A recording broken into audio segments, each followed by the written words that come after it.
after getting overhauled. Ran it about 2 days ago. Put it on disc and disced in some washouts and stuff from the winter and early spring. We had a lot of rain and kind of had some ruts and washouts and stuff going through the field. But got the hood back on it and stuff today after retorquing the head bolts, and put it on the big fuel cultivator. Added some extensions to the wings. I don't think we had been running. I didn't run them last year. My dad never ran them before because it pulled right hard, which it does. He said he's more concerned about the help he had at the time, running the tractor too hard or not keeping an eye on tip gauge.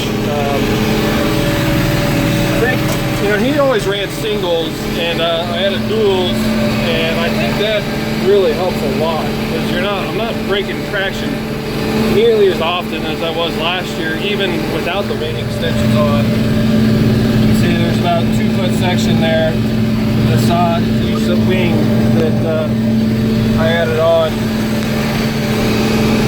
And I don't know, I mean, I'm getting along just as well as I did last year, so I think the duals make up for whatever I'm losing as far as like power wise, adding the extra weight and resistance with the extensions.